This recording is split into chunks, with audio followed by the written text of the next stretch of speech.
Bom, boa noite a todos. Com muita alegria que damos início a este webinar, que oficialmente marca a parceria entre o Instituto Brasileiro de Direito do Paciente, o IBDPAC, e a Empresa de Educação em Direito Médico, Bioética e Biodireito, DMBB. E para celebrar essa parceria, né, nós escolhemos como tema de lançamento o direito médico e o direito do paciente, que são dois ramos jurídicos distintos e relativamente recentes no nosso contexto brasileiro. E a escolha do tema não poderia ser diferente, considerando que esses dois parceiros levam no seu nome direito médico e direito do paciente. Então, nessa noite, o nosso desejo é que vocês que estão nos assistindo saiam desse webinar compreendendo melhor os objetivos de cada um desses ramos, que vocês identifiquem pontos de contato, pontos de distinção e onde é possível avançar para a gente construir uma melhor forma de enxergar essa relação entre o médico e o paciente e, de forma mais abrangente, a relação do profissional de saúde com o paciente. E antes de passar a palavra para os palestrantes da noite, eu vou convidar a Daniele, que é sócia do DMBB, e ela vai explicar um pouco sobre as propostas dessa instituição. E em seguida também eu já passo a palavra para a Alessia, que é a diretora executiva do IBDPAC, e ela irá explicar a missão desse instituto. Então, Daniele, a palavra agora está com você.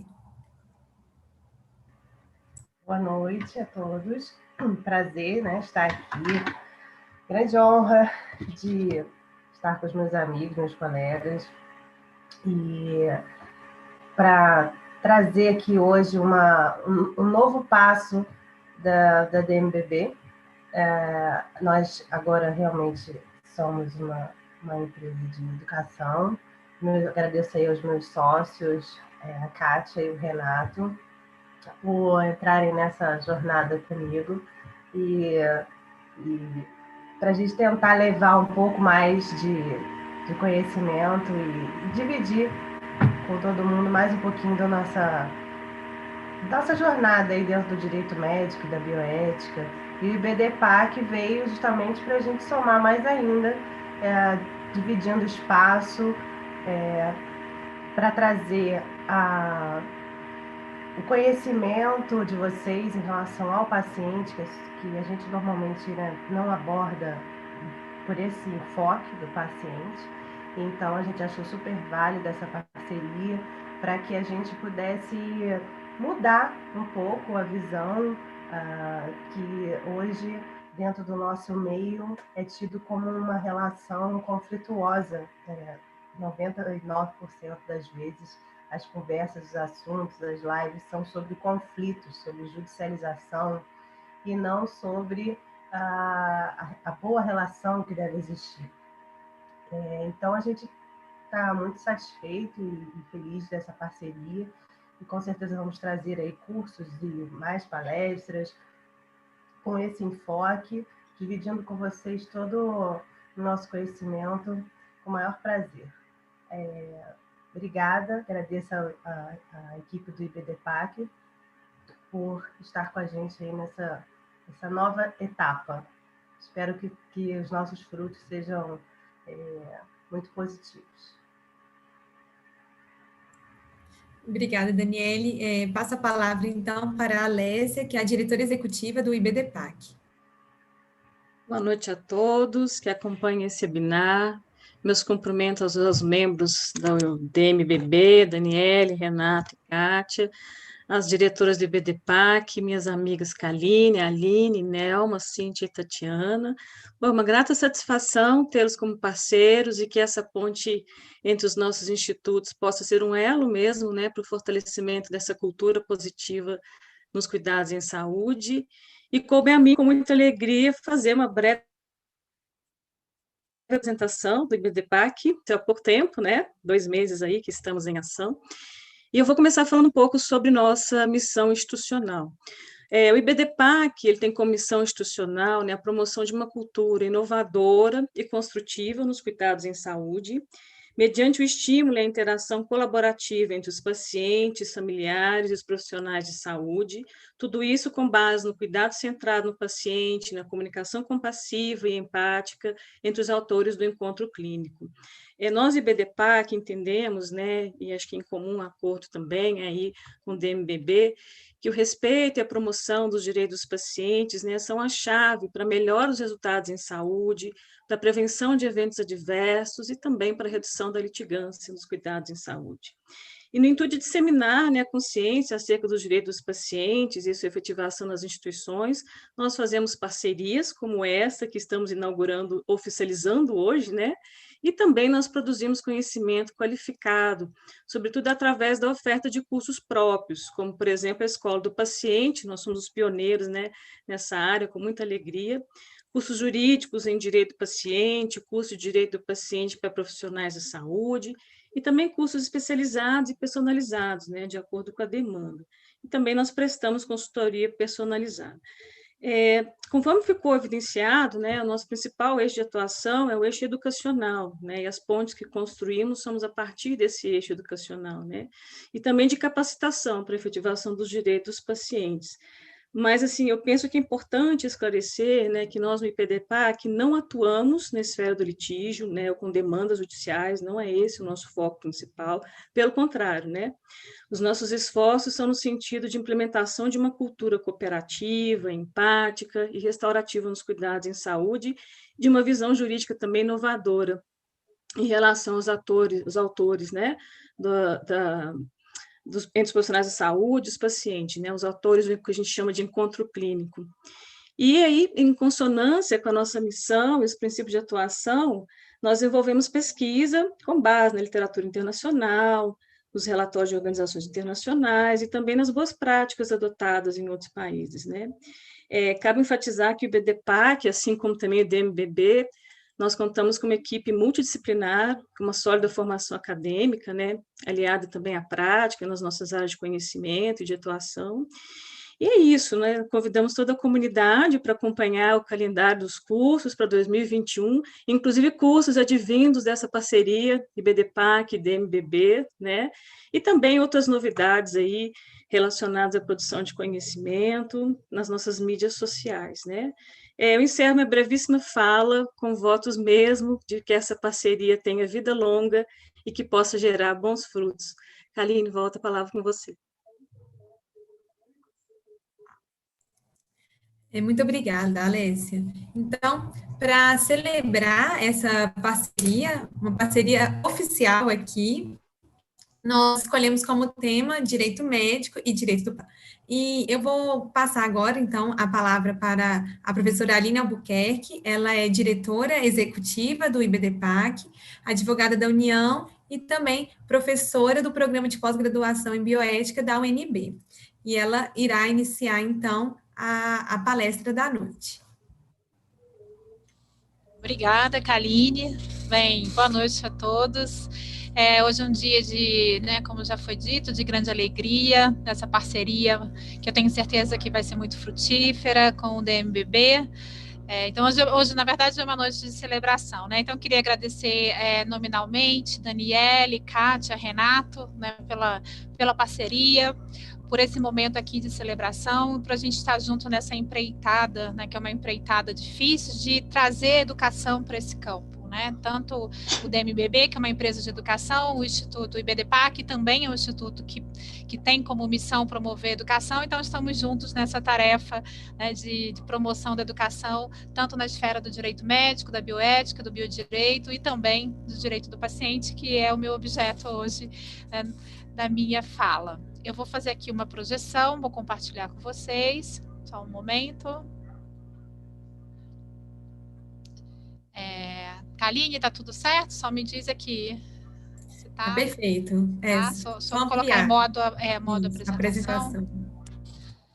Então, hoje eu vou falar sobre direito do paciente, né? Que é o direito do paciente? É um novo ramo jurídico e que tem, né, compartilha com outros ramos do direito também o objeto saúde, né? Então, a gente vai falar sobre isso, sobre o direito do paciente, e também mostrar rapidamente, de forma breve, o direito do paciente e suas interfaces com outros ramos do direito, inclusive com o direito médico. Eu divido a história do direito do paciente em 4 fases. A primeira fase, a gente tem o reconhecimento, na década de 70, do paciente como um sujeito de direito. Então, a gente pode perceber que a ideia de que as pessoas são titulares de direitos quando se encontram sobre cuidados em saúde, essa ideia é muito recente na história da humanidade. Então, até esse momento, até a década de 70, o paciente ele não era reconhecido como uma pessoa que tem direitos quando está sobre esses cuidados em saúde, ele era objeto do cuidado. Então, ele não era sujeito do cuidado, muito menos o cuidado era centrado nele, né? Se ele não era nem sujeito de direito, muito menos o cuidado era centrado no paciente. Então, ele ali era um objeto de um cuidado que era, digamos assim, era um cuidado que era provido por profissionais de saúde, fundamentado numa ideia de beneficência, que vai permear depois a bioética com o princípio da beneficência. Na segunda fase, nos anos 90, a gente tem a fase das legislações sobre o direito do paciente. Então, a primeira legislação, que foi adotada na Finlândia, em 1993, e aí a gente tem esse movimento do reconhecimento legislativo do direito do paciente. Temos leis na Europa, praticamente toda a Europa, alguns países da América Latina, alguns países da África, Israel é uma legislação muito importante de Israel. Infelizmente, no Brasil, a gente não tem uma lei sobre o direito do paciente. No início do século XXI, e aí a gente tem 2 conceitos que são chaves, né, que vão transformar esse cuidado e essa relação com o profissional de saúde, que é o cuidado centrado no paciente e a tomada de decisão compartilhada. Então, essas 2, ou conceitos ou abordagens, são centrais para que haja uma mudança de paradigma na compreensão da relação entre o profissional de saúde e o paciente, uma compreensão acerca do papel do paciente no seu cuidado. E aí a gente pode dizer que hoje a gente vive uma 4ª fase, que é a implementação do direito do paciente, do cuidado centrado do paciente e da tomada de decisão compartilhada. Mesmo na Europa, mesmo nos países mais avançados, no Canadá, na Austrália, eles ainda estão na fase de implementação. Alguns direitos dos pacientes são mais amplamente efetivados, outros menos. Então, não é algo ainda que a gente pode dizer que, mesmo nos países mais avançados, isso esteja consolidado. Não está consolidado, né? Então, o Brasil, a gente não está na 4ª fase, né? Que fique claro, né? A gente está na primeira fase, a gente não tem legislação sobre o direito do paciente, a gente não tem o cuidado centrado no paciente ainda culturalmente introjetado, absorvido nos cuidados em saúde, e também, muito menos a tomada de decisão compartilhada, porque as pessoas no Brasil, em geral, elas não sabem nem o que é tomada de decisão compartilhada. Então, a gente está lá na primeira fase, né? Então, o que seria o direito do paciente como um novo ramo jurídico?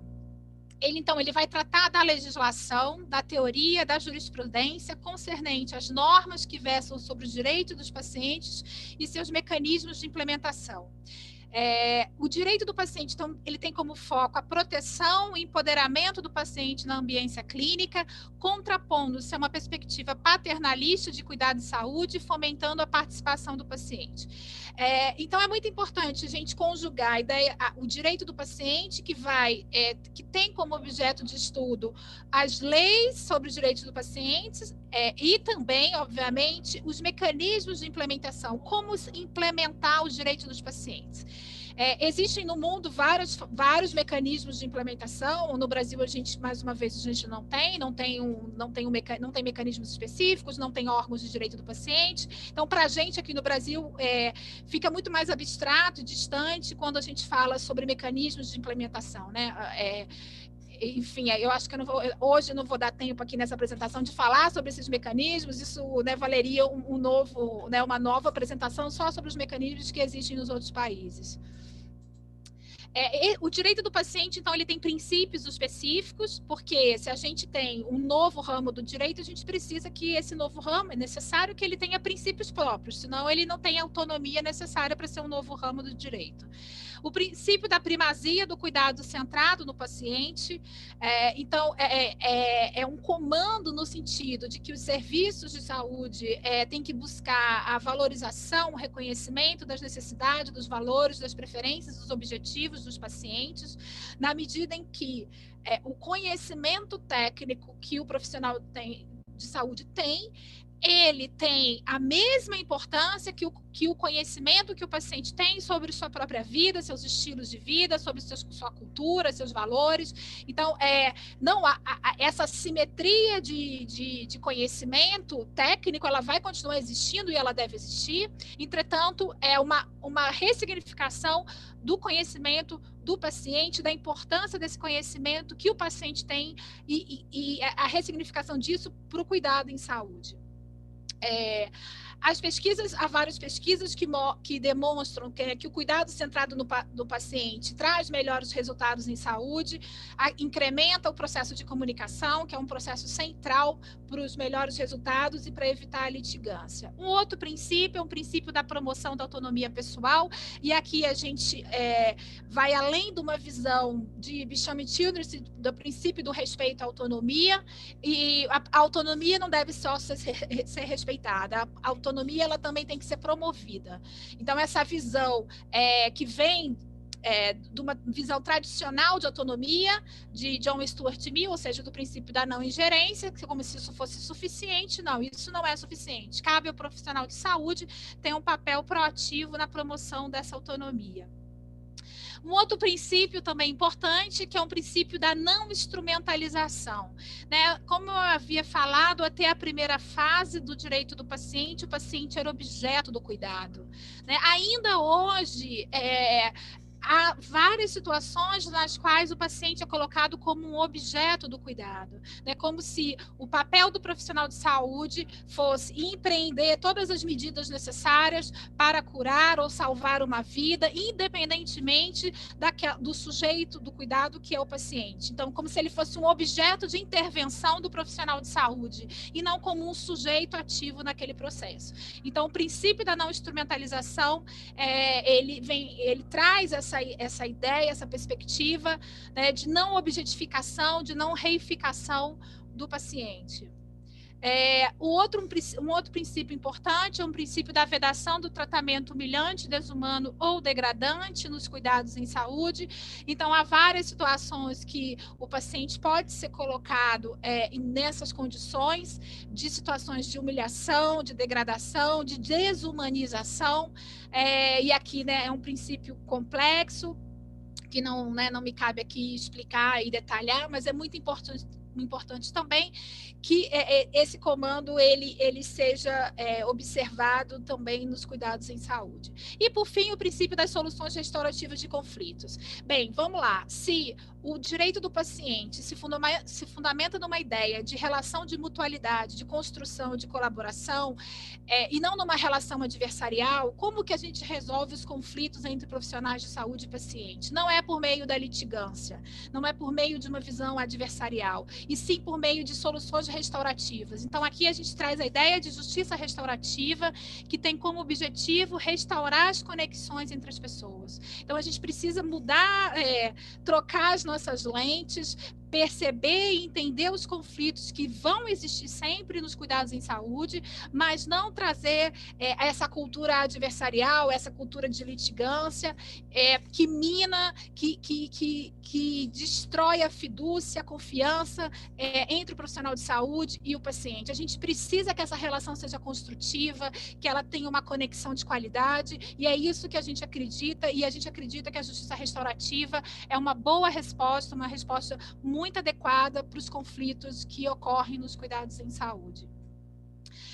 A gente trabalha, então, com uma ideia de direito do paciente que se difere de direito do consumidor e de direito dos usuários. Então, a gente trabalha com o direito do paciente, aquele direito das pessoas que se encontram sobre cuidados em saúde, que difere da relação de consumo. A gente não trabalha com uma lógica de consumo, e sim com uma lógica de cuidado. A lógica do cuidado é completamente diferente da lógica do consumo. E também os usuários são aqueles que têm direitos, né, de acesso aos serviços de saúde, e que também aí é um outro campo do direito sanitário propriamente dito, que lida com as questões dos direitos dos usuários, e do direito do consumidor já tem o seu campo próprio, que é o direito do consumidor, né, baseado no Código de Defesa do Consumidor.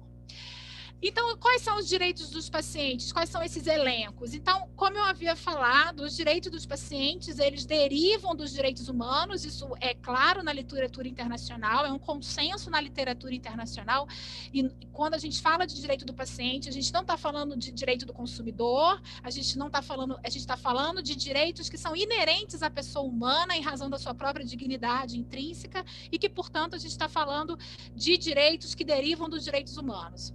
Então, aqui é um elenco que é um consenso internacional em torno desse elenco de direitos dos pacientes, que é o direito ao cuidado em saúde de qualidade e seguro, o direito à autodeterminação, que se desdobra no direito a recusar a tratamentos e procedimentos, no direito ao consentimento informado, no direito a participar do processo de tomada de decisão, o direito à segunda opinião e também o direito à confidencialidade dos dados pessoais, que também é derivado do direito à privacidade. Aqui é bem importante frisar que no Brasil as pessoas confundem, falam de consentimento informado relacionado à liberdade, e não, o consentimento informado, ele está relacionado à privacidade, que é o direito à autodeterminação, o direito de conduzir a vida conforme suas próprias escolhas, né?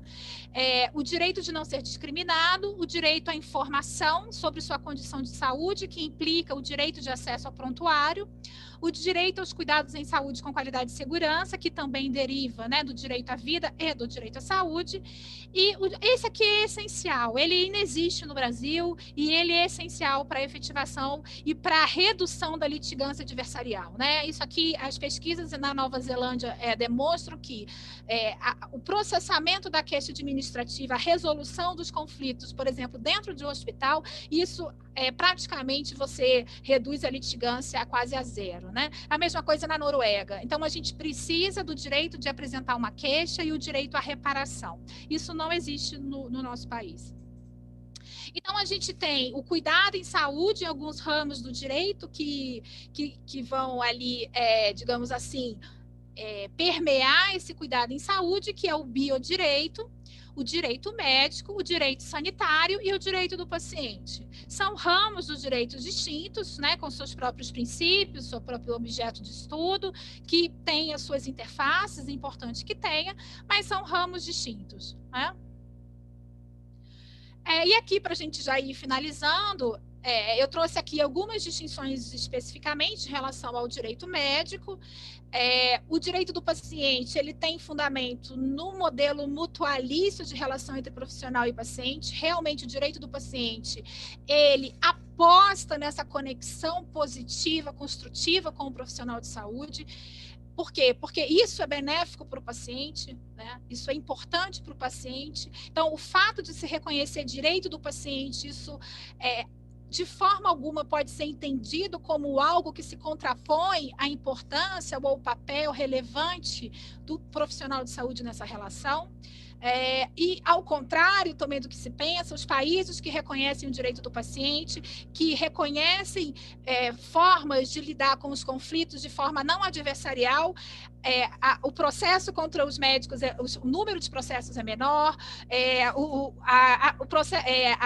as queixas administrativas, né, relacionadas aos conselhos profissionais, essas queixas são menores. Então, é ao contrário do que se pensa no Brasil, né? Se você respeita o paciente, se você lida numa relação construtiva, colaborativa, isso é muito melhor para os profissionais de saúde, muito melhor para os pacientes. E, diferentemente, o direito médico é baseado no modelo consumerista ou uma relação informacional, ou seja, né, se fundamenta no consentimento informado, como eu vou falar logo após, e o que isso significa, eu vou falar depois. O direito do paciente, ele tem uma linguagem de direitos, obviamente, a gente está falando de direitos dos pacientes, e o direito médico, uma linguagem deontológica, baseado numa obrigação do médico para com o paciente. Então, a visão do direito médico é uma visão que se centra nas obrigações que o médico tem e outros profissionais de saúde para com aquele paciente. Então, o cerne do direito médico são essas obrigações, e que muitas vezes, e que no Brasil, muitas vezes, vezes, em outros países, estão previstos nos códigos deontológicos profissionais. O direito do paciente, então, ele tem como foco a tomada de decisão compartilhada, entendendo que essa ferramenta é a melhor para que o paciente possa exercer sua autonomia, ter seus valores e suas necessidades, suas preferências respeitados. A tomada de decisão compartilhada, ele é um processo horizontal que é construída a partir de um diálogo comunicacional e troca de informação, entendendo que a informação técnica do médico é essencial e é insuperável, mas também entendendo que a informação do paciente sobre sua própria vida, estilos, culturas, crenças e valores é essencial da mesma forma e também é insuperável. O consentimento informado é um modelo vertical de tomada de decisão, o médico informa e o paciente decide. Ele não é construtivo, ele não é colaborativo, ele tem o seu valor, ele foi um avanço, que se diga de passagem, né? Ele é um avanço, ele é importante que o paciente tenha esse direito ao consentimento informado, mas o que eu estou aqui preconizando é que ele não seja o centro, que o centro seja a tomada de decisão compartilhada, que ele continue existindo, que em algumas situações o consentimento informado ele é mais adequado, inclusive, que a tomada de decisão compartilhada. Então, eu não estou dizendo que ele vai ser descartado e que a tomada de decisão compartilhada tem que tomar o lugar do consentimento informado, né? Não é isso que eu estou querendo dizer. É por onde o coração, né? Que deve ser a tomada de decisão compartilhada. E, por fim, aqui dava também uma palestra específica sobre justiça restaurativa e justiça retributiva, mas seguindo toda a lógica, né, que eu venho aqui tentando traçar, de que a gente precisa lidar de uma outra forma, de uma forma restaurativa, de conexão entre o profissional de saúde, familiares e pacientes, e que a gente precisa trazer a justiça restaurativa para os cuidados em saúde. Ela já existe na justiça criminal há muitos anos, há vários exemplos exitosos no Brasil de justiça restaurativa no âmbito criminal, e a gente precisa trazer a cultura restaurativa para os cuidados em saúde. Porque a gente precisa restaurar essas conexões, restaurar a conexão entre o profissional de saúde, os familiares, os pacientes, porque isso é benéfico para todos.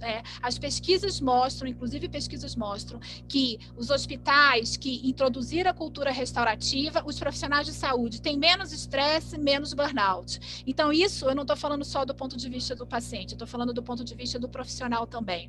E a justiça retributiva, ela não é adequada nem positiva para ninguém, nem para o profissional, nem para o paciente. Então, a gente precisa mudar o nosso paradigma, e o paciente ele é o protagonista do cuidado, isso é um fato. O cuidado existe para o paciente e é preciso que isso seja entendido. Agora, esse protagonismo, ele não desfaz ou ele não aparta em nada a importância do profissional de saúde, em nada, né? Eu acho que isso é muito, muito importante de deixar claro. Ao contrário, a gente precisa de uma relação colaborativa, construtiva com o profissional de saúde, uma tomada de decisão compartilhada que vai refletir, que vai expressar essa relação construtiva e a solução restaurativa dos conflitos, que vai preservar os laços e as conexões entre os profissionais, os pacientes e os familiares. É isso, obrigada pela atenção.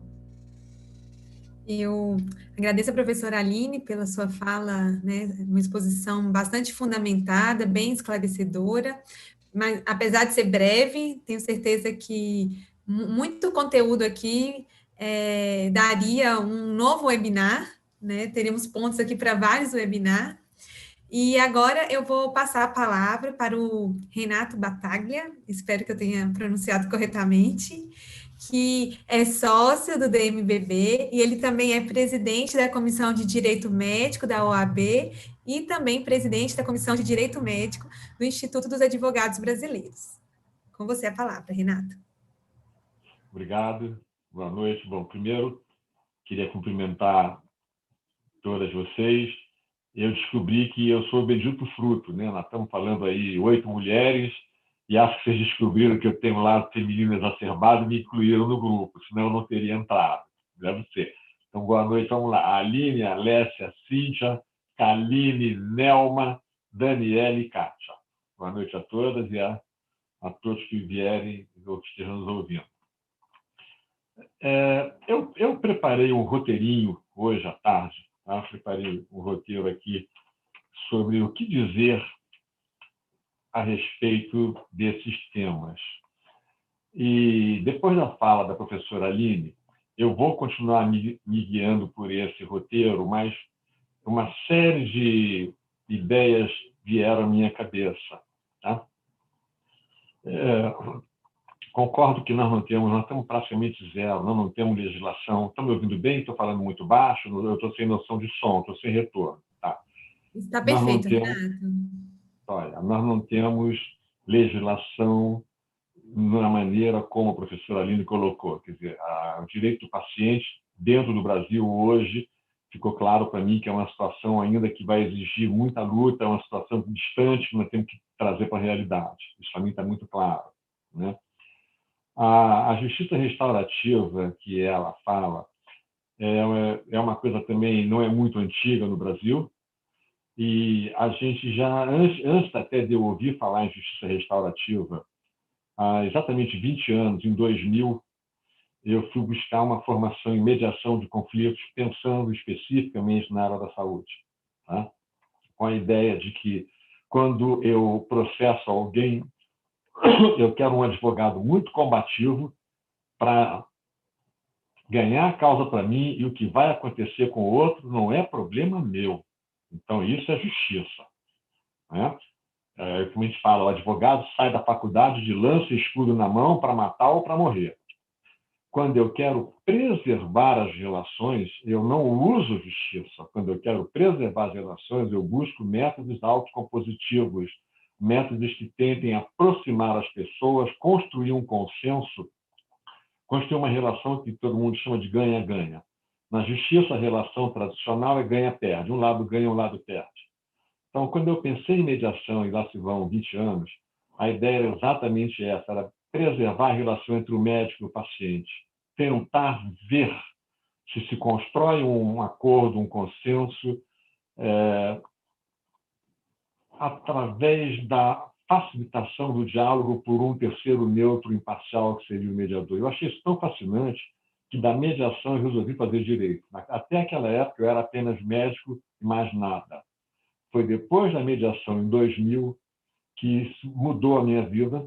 Eu resolvi fazer faculdade de Direito, eu larguei a medicina há poucos anos, me aposentei, trabalho exclusivamente como advogado, e gosto muito da ideia da gente trabalhar em mediação em conflitos bioéticos. São conflitos de forte carga emocional.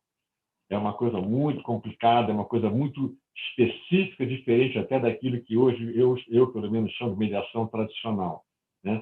Eu estou dizendo, mediação tradicional é briga de vizinho, o sujeito bateu no meu carro, em vez da justiça, a gente resolve por mediação, entra num acordo.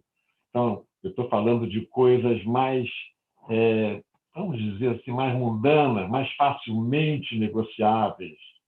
Quando eu vou discutir valores eu não negocio, né?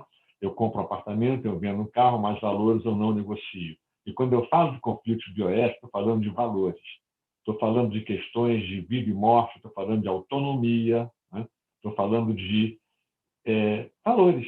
E isso, eu acho que você não negocia no sentido de pecúnia, no sentido de ou vai para a briga, ou vai para o plantão judiciário. Aquele caso típico que a gente vê, que é o paciente que deixa escrito que ele está em uma situação praticamente pré-terminal, ou ele vai para uma cirurgia de alto risco, ele não sabe se ele, na volta do cirurgião, ele não sabe nem se ele volta, ele não sabe se ele morre da mesa, ele não sabe se ele volta sem autonomia nenhuma, se ele volta sedado, se ele volta comatoso, ele não sabe. Então, ele deixa escrito que, se houver alguma coisa na cirurgia, se ele perder a autonomia, ele quer que desligue os aparelhos, ele não quer ser ressuscitado. Ele deixa essa instrução, isso é escrito no prontuário. Esse paciente, isso é um caso real que eu estou relatando, o paciente realmente perde a autonomia, e os médicos, antes de desligar o aparelho, que era a vontade do paciente, resolvem minimamente, dar uma satisfação à família. E nessa hora comparece ao hospital, lá ao CTI, a mãe e 2 filhos. E o CTIsta explica a situação. Um filho concorda com o desejo do pai e acha certíssimo desligar o aparelho. Outro filho diz que não, acha que tem que tentar tudo, quem sabe vai reverter, quem sabe a gente consegue alguma coisa. E tem uma mãe que não sabe para qual filho dá razão. E você não sabe quem é o representante legal desse paciente. É a mãe, é o filho A ou o filho B? Por que motivo? Então, esse tipo de conflito a gente vê na prática, e nessa hora surge uma figura que seria o mediador bioético, tentando resolver, construir um consenso. Porque se ele não conseguir uma solução, praticamente 100% dos casos, a família corre no plantão, vai na justiça, obter uma liminar para impor ao hospital aquilo que a família acha que é o melhor, e que nem sempre será o melhor. Às vezes, a família passa por cima da vontade daquele paciente e quer impor ao corpo clínico que faça aquilo que ela, a família, quer. Lembrando que o paciente está em coma, está sedado, o paciente virou um objeto agora, ele não tem mais autonomia nenhuma. Esse é um caso real que a gente vê, são situações de tomada de decisão fora da autonomia do paciente. Eu acho que esses casos, acho que mediação funcionaria muito bem, seria algo que nós temos que trabalhar bastante no Brasil. No resumo das ideias que eu quis botar no papel, eu pensei muito sobre essa situação atual, que nós não temos lei.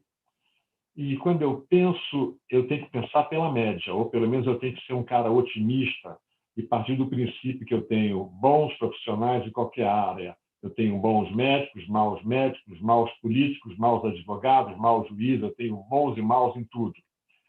Então, eu tenho que tentar tirar pela média. Tirando pela média, eu ainda posso ser otimista e incorrigível, mas eu ainda tenho uma esperança que a classe médica ainda é altamente confiável, isolando-se os radicais livres.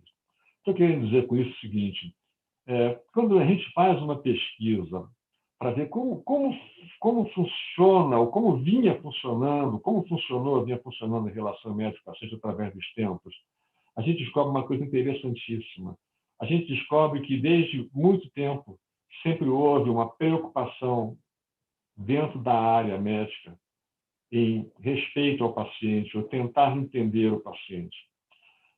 Quando a gente vai mais para trás na antiguidade, é muito interessante a gente quando lê alguma coisa sobre Hipócrates, a gente vê que Hipócrates é a primeira quebra de paradigma na relação médico-paciente, que até a chegada de Hipócrates, a relação médico-paciente era mística, cabalística, era um mágico, um sacerdote, era cá para nós, era tal história, não havia método científico, não havia ciência.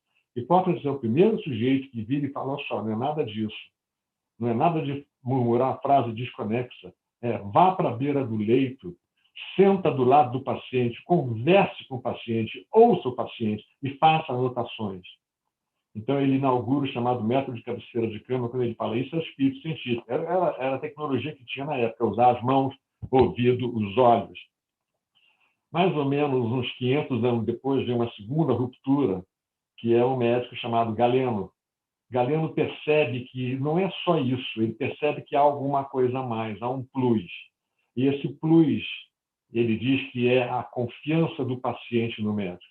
E ele faz uma frase que até hoje é repetida há praticamente 2.000 anos. Né? Hipócrates são 2.500 anos atrás, Galeno em torno de primeiro século da nossa era.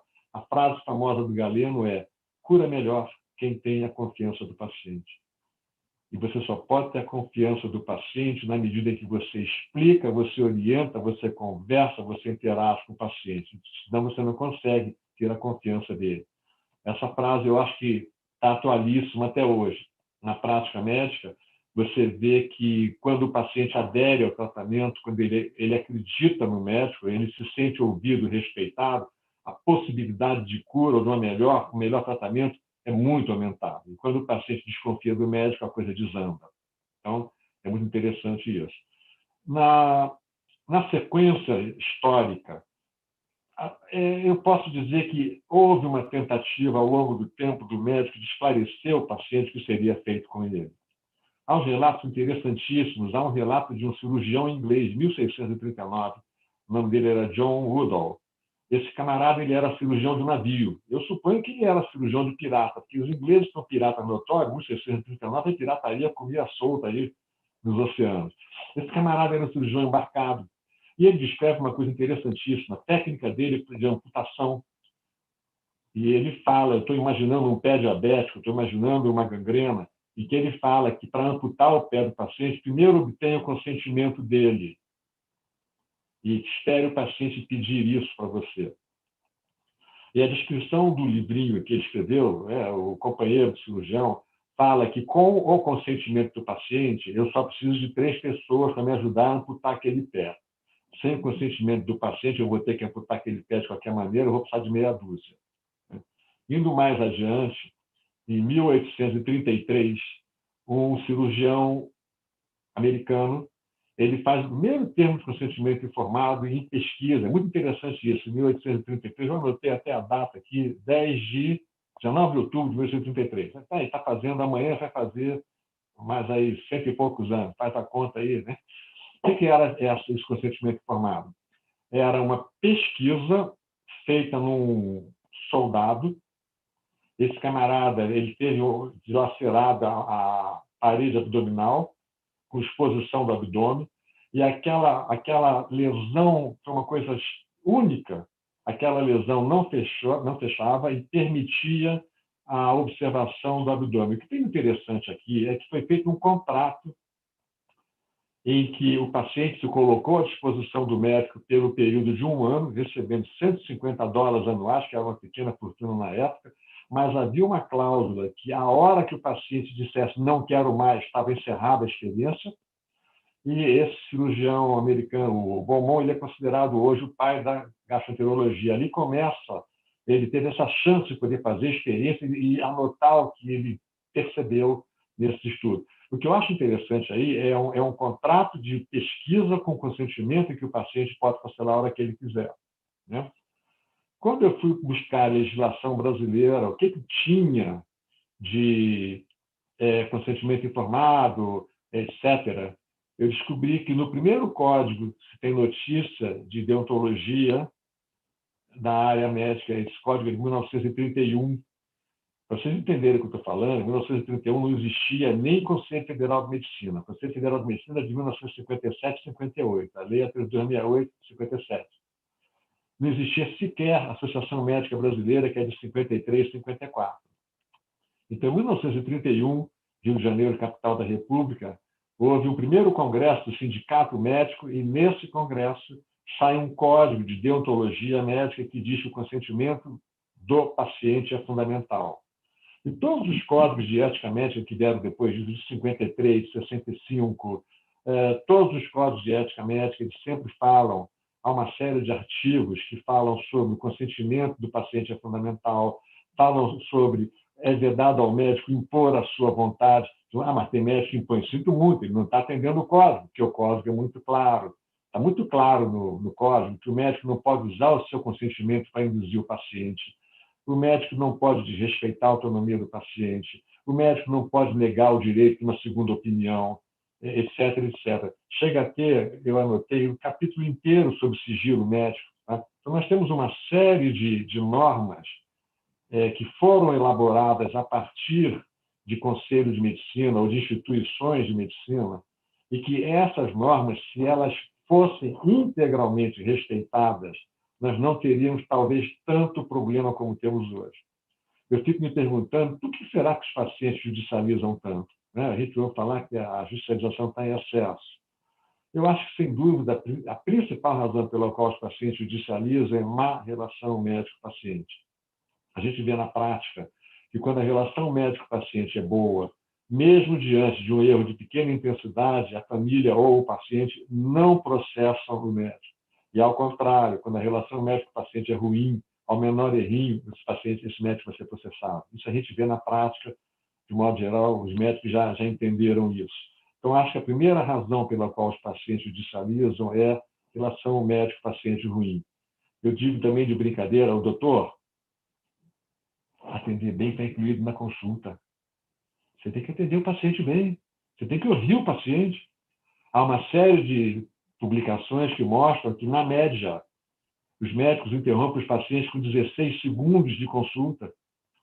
É mais ou menos assim, o paciente chega para a consulta e o médico fala, seu João, boa tarde, o que traz o senhor aqui? Aí ele, doutor, eu estava com uma dor aqui no peito, eu tossia, e uma febrezinha, e aí saiu um catarro. O médico ele já está formando um diagnóstico, uma hipótese diagnóstica, e ele não deixa o paciente acabar de falar, ele interrompe, ele quer induzir essa anamnese, ele quer guiar o paciente para dizer aquilo que ele médico quer ouvir. Isso é um erro grave. Se a gente pensar que no final do século XIX, o Osler dizia uma frase também que ficou lapidar, que é: ouça o seu paciente, ele está te contando o diagnóstico. Meu amigo, se você não ouve o paciente, a relação é ruim e o risco de você errar o diagnóstico e tratamento aumenta exponencialmente.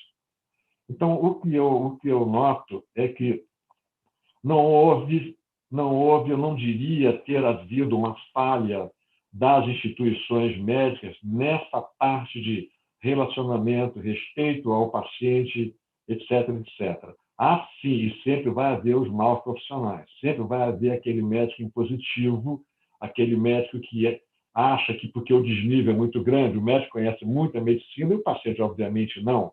Então, esse desnível ele é acentuado. Esse desnível piorou, uma visão nossa, a partir da anestesia. Porque até o advento da anestesia, o médico mais ou menos ele informava o paciente o que ele queria fazer com ele. Quando surge a anestesia, eu identifico que o médico, achando que estava agindo no melhor benefício do paciente, ele começa a sonegar a informação. Ele começa a agir da seguinte forma: olha só, não se preocupe, você não vai sentir nada. Quando você acordar, o problema vai estar resolvido e você não vai ter dor nenhuma. Então, alguns médicos, entendendo que aquilo seria o melhor interesse do paciente, começam a poupar detalhes ou dados que poderiam ser mais assustadores. E eu acho que a anestesia começa a mudar a relação médico-paciente. O Sabatier também escreveu uma frase interessantíssima, que é: o anestesista é senhor de outro homem. O médico que apaga o paciente, que anestesia, tira totalmente a autonomia daquele paciente, ele é senhor de outro homem. E realmente é um negócio meio assim, de você parar para pensar, né? Você está lúcido, eu vou lá, eu tiro a sua autonomia, agora eu faço o que quiser. Então, eu acho que a anestesia, sem dúvida alguma, ela, nesse aspecto, se ela trouxe um grande ganho, que é o conforto, a ausência de dor, ela começou a criar uma circunstância em que o médico oculta informação e o paciente reza, vai para a cirurgia. Não se preocupe, quando você acordar, está tudo resolvido, a sua dor vai sumir e você vai estar bem. Esses são fatos que a gente vê. A outra coisa que eu queria comentar é entender o psiquismo do médico. Isso é uma coisa que eu acho muito interessante. Vocês devem ter visto agora, eu tive um exemplo que eu achei fantástico, com essa pandemia. Aqui no Rio de Janeiro, eu vi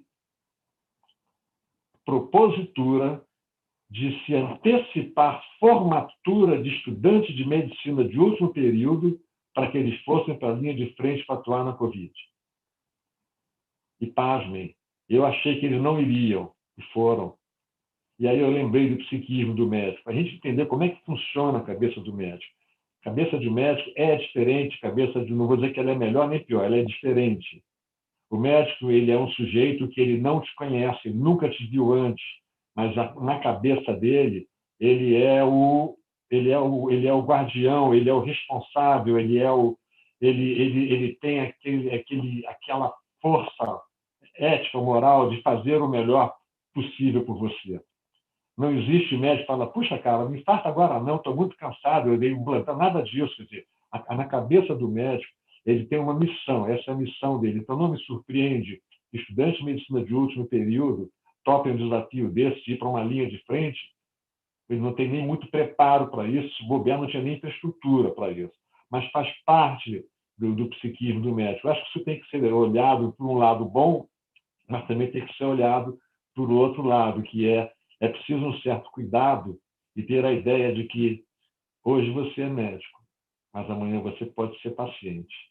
Então, acho que até por uma questão de inteligência, faz todo sentido para mim brigar cada vez mais pelo direito do paciente, até porque qualquer um, amanhã ou depois, poderá vir a ser um paciente, né? Então, para a gente começar, eu queria dar uma pausa agora. Eu anotei outras coisas que a gente pode ir conversando na medida que vocês forem fazendo perguntas, discutindo, tá? Mas acho interessante deixar claro que estamos muito atrás em lei ainda, precisamos de todo um arcabouço jurídico que não temos, né? Acho que a lei, a meu ver, ela transformou a relação médico-paciente em uma relação de consumo, que eu, particularmente, não me agrada isso. Eu acho que isso é um equívoco grande, mas eu sou minoritário do minoritário, porque a jurisprudência em peso, os doutrinadores em peso, entendem que essa relação é totalmente consumerista, eu entendo que não, paciência, né? Vou combater a sombra, entrincheirado lá, paciência, mas acho importante deixar claro que o bom médico é aquele que ouve o paciente, respeita o paciente e faz com ele. Eu acho que tomar a decisão compartilhada é uma mudança de paradigma, de cultura. A professora Aline falou muitíssimo bem. Nós temos que começar, professora, antes de mudar o médico, nós temos que mudar a cabeça do professor de medicina, porque é ele quem vai fazer o médico de amanhã, depois da manhã. Enquanto nós tivermos professores de medicina com uma visão assim, nós teremos médicos nesse caminho.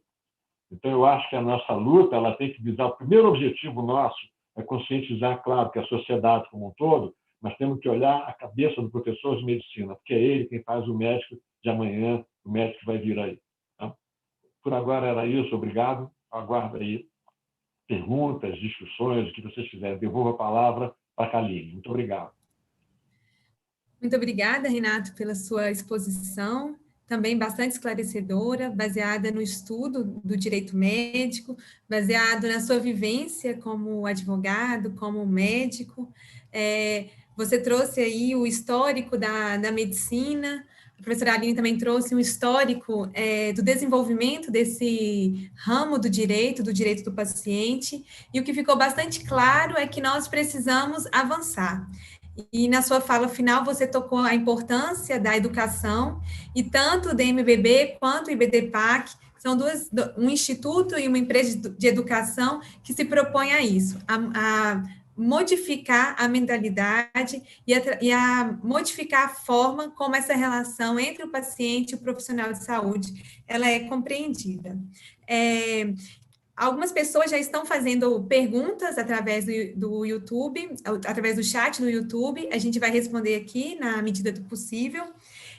Apenas para pontuar algumas questões que vocês colocaram, o Renato chegou a falar do consentimento informado, que representou um avanço em relação ao modelo paternalista, em que o médico é quem tinha o poder decisório. Então, o consentimento informado, ele tenta retirar o foco da decisão do médico, transferindo para o paciente, e nós precisamos continuar avançando, e a proposta que foi trazida aqui, e que há consenso, gira em torno da tomada de decisão compartilhada como um elemento-chave para o cuidado centrado no paciente.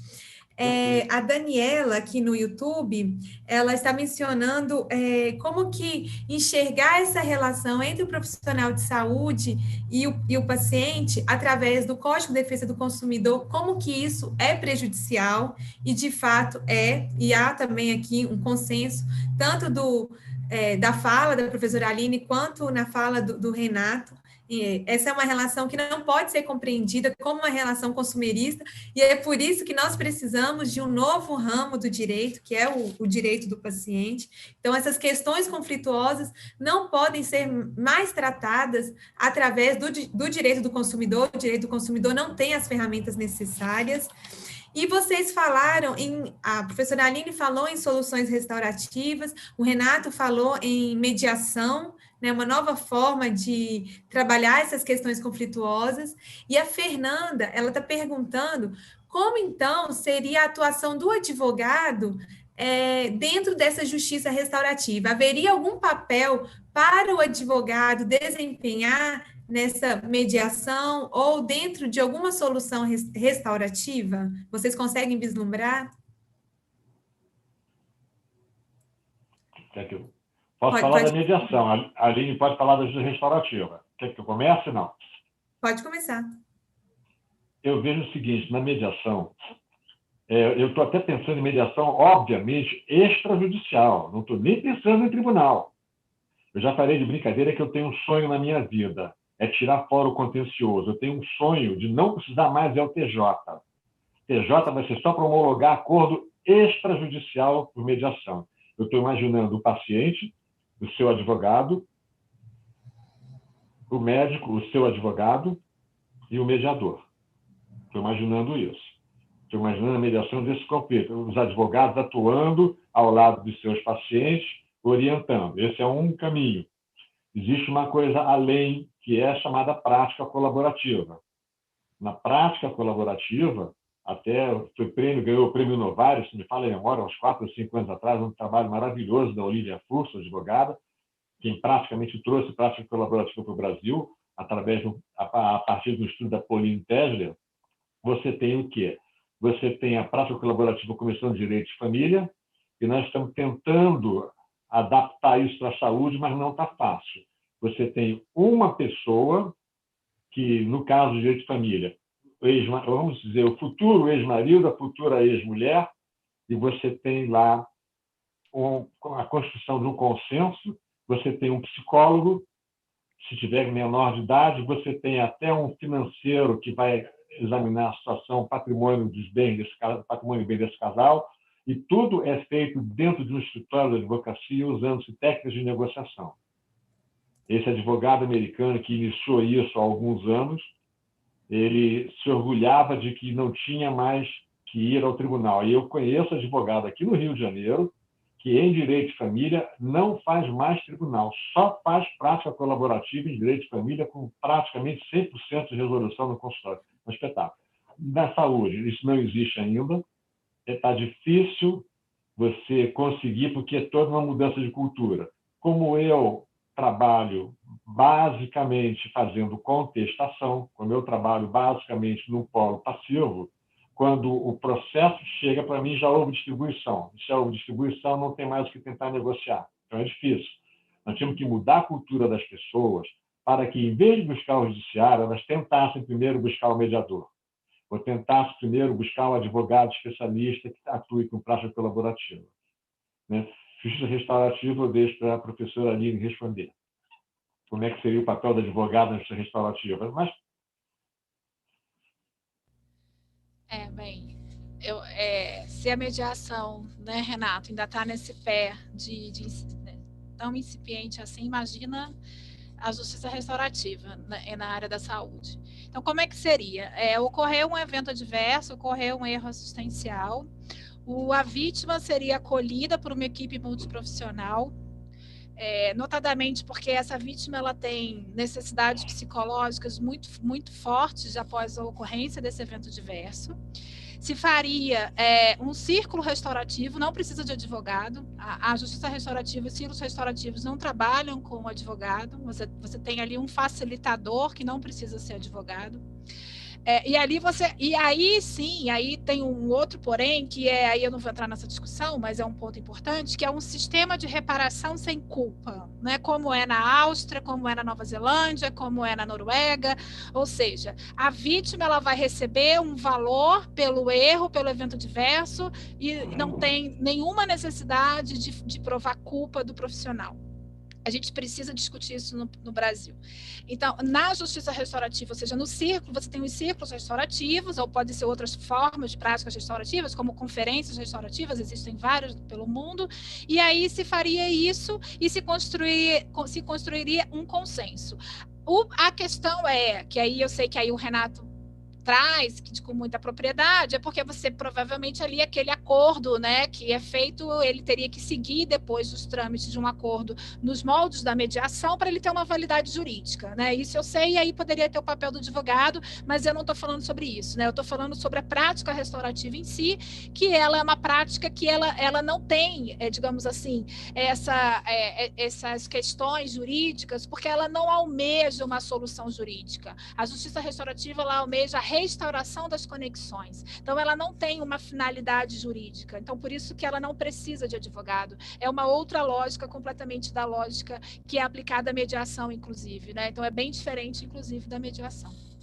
Perfeito. Com Só um comentário, Aline. Minha mulher para confirmar o que você falou. Minha mulher é psicóloga e ela trabalha com justiça restaurativa já há alguns anos, por exemplo, em área escolar. Quando você tem um garoto maior, mais forte, que bate no outro, faz bullying.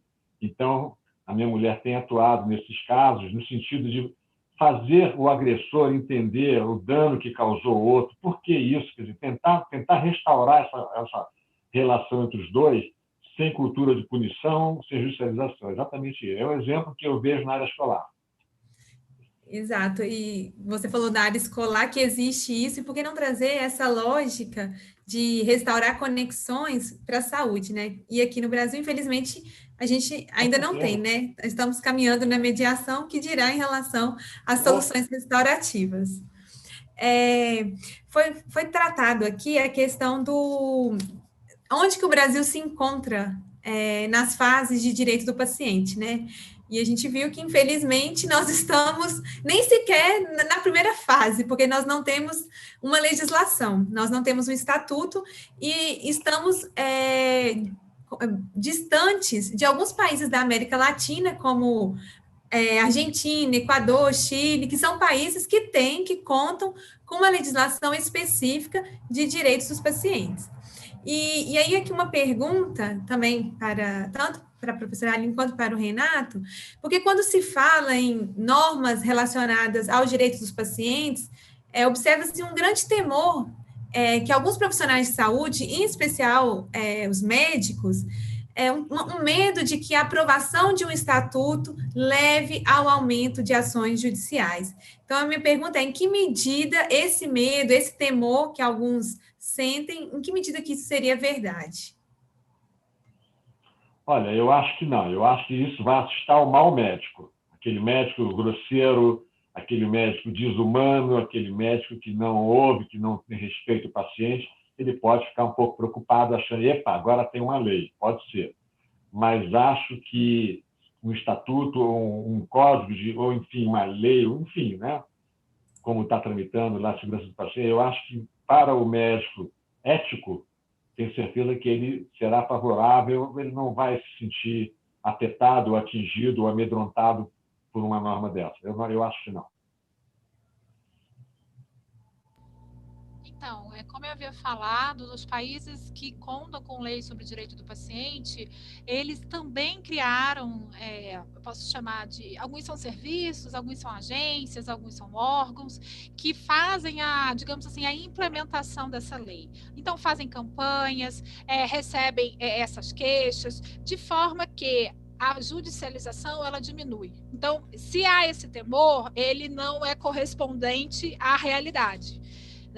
Por quê? Porque se você tem pacientes mais satisfeitos, cujos direitos são respeitados, a probabilidade dele propor uma ação, obviamente, é menor.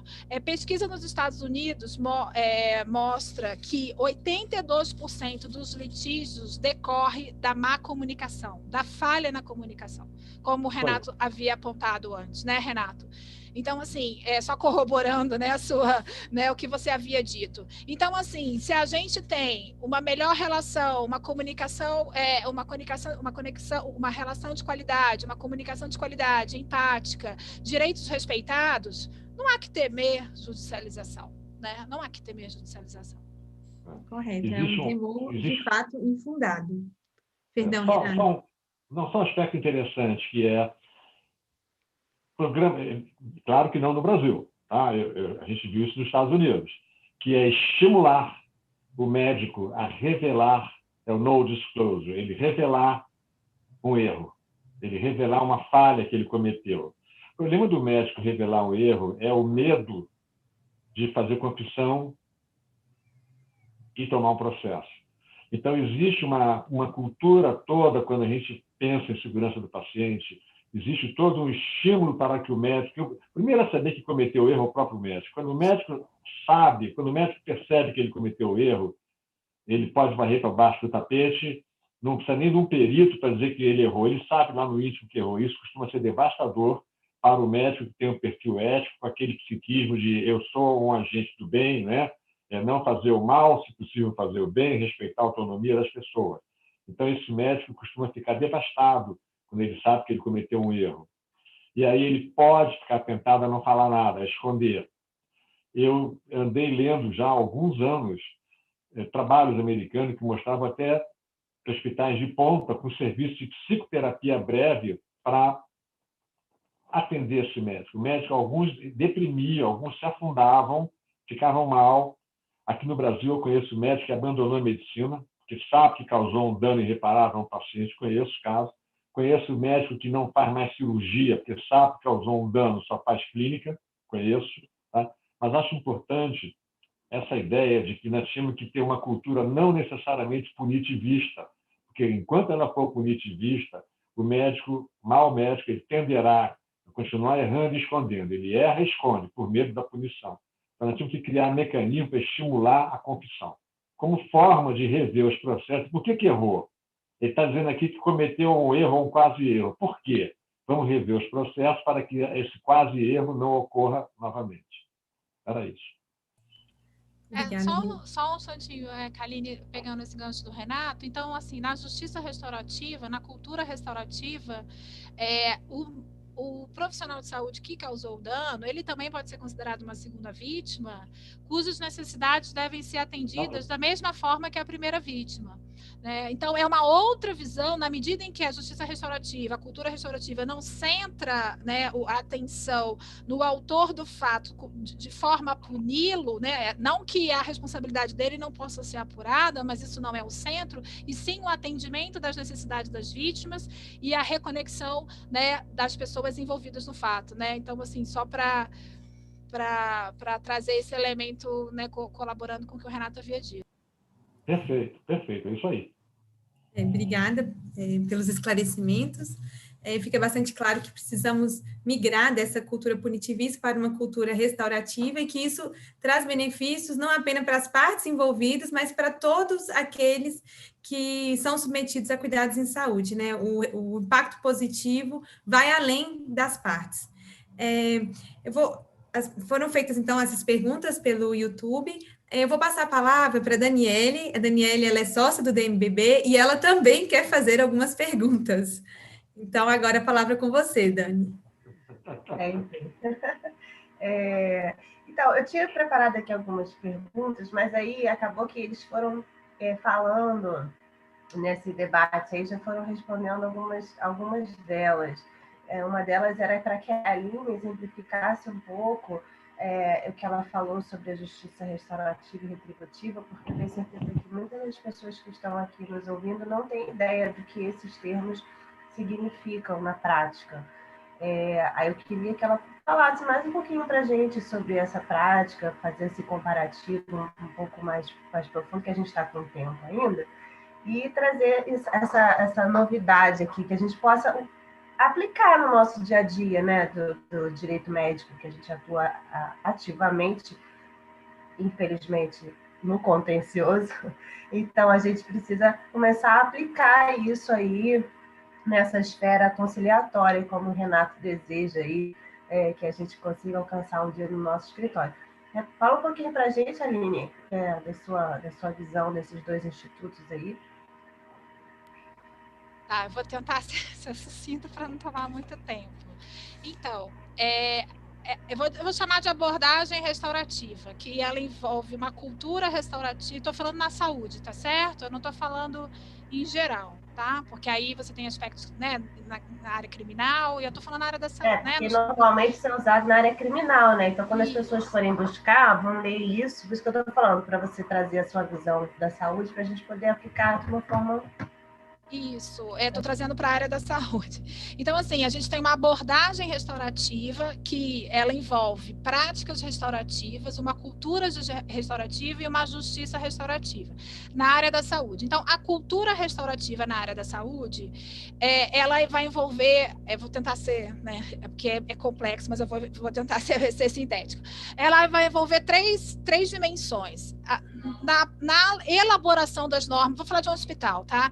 Na elaboração das normas do hospital, essa elaboração das normas, ela tem que envolver os próprios colaboradores do hospital. Então, você já começa criando uma nova cultura na qual... Eu estou falando de segurança do paciente, tá? Eu estou falando normas de segurança do paciente, tá? Eu estou falando disso.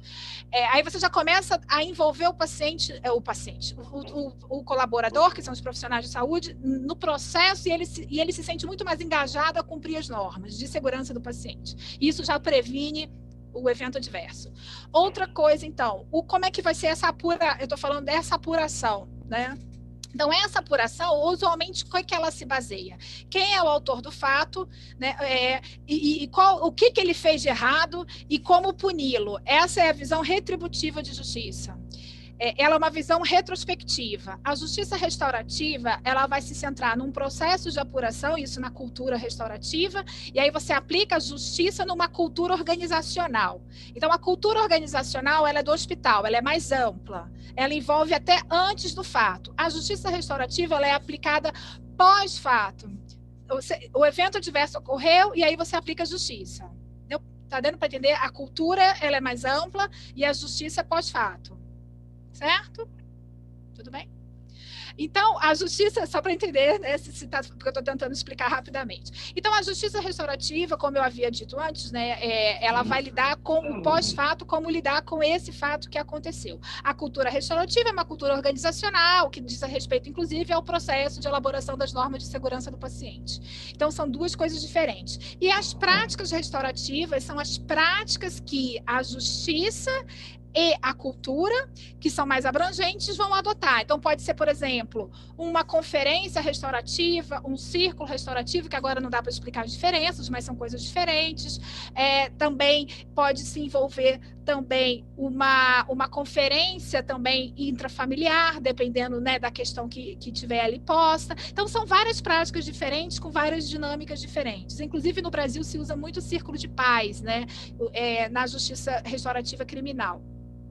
Então, a gente tem essas várias formas restaurativas. O que elas têm em comum? Elas têm uma mudança de paradigma, trocando de lentes, ou seja, eu não vou olhar o mundo a partir do certo e errado, eu vou olhar o mundo a partir das necessidades, e isso vem da comunicação não violenta, ou seja, eu vou olhar para as ações humanas a partir das necessidades que as pessoas têm. Então, qual é o meu foco quando acontece um dano? Quais as necessidades das vítimas, seja a primeira e a segunda vítima, que eu tenho e quais são as obrigações que decorrem dessas necessidades. Então, é uma outra forma da justiça retributiva que não foca nas necessidades, que foca, sim, na aplicação de uma sanção, e ela é retrospectiva. A justiça restaurativa, ela é prospectiva. O que eu tenho que fazer para prevenir com que esse dano aconteça novamente? Então, esse é o centro também da justiça restaurativa. Então, em suma, a justiça restaurativa, as práticas restaurativas, a cultura restaurativa tem dois alicerces. A prevenção na segurança do paciente, que é o nosso tema. A prevenção do paciente e a reparação dos danos, considerando as necessidades da vítima, podendo ser a primeira vítima e a segunda vítima. Só para fazer um comentário, pode ser? Nessa ideia punitivista, olha o que acontece na mediação, e isso tem sido o entrave para desenvolver mediação na saúde. É o seguinte, enquanto o médico tiver medo de revelar ou de assumir uma parcela de culpa, alguma coisa, ele tenderá a se fechar ao diálogo, ele tenderá a sabotar qualquer tentativa de mediação e ele tenderá a querer uma judicialização, onde ele vai rezar para o perito judicial, que será um médico, atestar que ele não errou. Então, percebe isso? Quer dizer, a grande sabotagem que eu vejo na tentativa de método autocompositivo enquanto houver a ideia da cultura punitivista, esse médico ele fica refratário. Ele entra numa mesa de mediação dizendo assim, eu não errei, eu não aceito que errei. Ele não quer admitir qualquer possibilidade de culpa. E aí não há mediador maravilhoso, genial, que resolva isso. Não tem como, porque o processo é voluntário, tem que haver boa-fé, tem que haver boa vontade das partes, tem que haver uma tentativa real, uma busca de colaboração, compreensão, estar no lugar do outro, entender as razões do outro, entender por que o outro pensa assim. Então, enquanto tivermos a cultura punitivista, não vai ser muito fácil a gente tentar método autocompositivo. Acaba tudo estourando lá no judiciário. É uma pena. É verdade. Fica bem evidente aqui que esse tema das soluções restaurativas é um tema próprio para um webinar. Acho que ficou bastante claro aqui que esses dois ramos do direito, eles têm os seus pontos distintos, mas a gente pode trabalhar conjuntamente para melhorar essa relação entre o profissional de saúde e o paciente, que o que se propõe quando se fala em direito do paciente não é um modelo adversarial, não é a judicialização, mas um modelo mutualista, e aqueles que ficarem interessados com tantos assuntos novos que surgiram por aqui, podem acompanhar tanto o DMBB quanto o IBDPAC no Instagram, porque ficou bastante visível que essas duas instituições estão trazendo para o Brasil conteúdos extremamente atualizados. Então, tenho certeza que as pessoas ainda estão com dúvidas, querem aprender mais, e por isso que eu convido vocês a seguir as páginas no Instagram, os nossos sites, e quando lançarmos os cursos, que vocês venham participar conosco para aprender essa nova abordagem em cuidados em saúde. E eu encerro aqui, então, o webinar, agradecendo a todos que estão nos assistindo, agradecendo a participação de cada um dos membros do IBDPAC, dos membros do DMBB, e em especial a Aline e o Renato por terem trazido essas exposições tão esclarecedoras e tão bem embasadas e fundamentadas. Muito obrigada e boa noite a todos.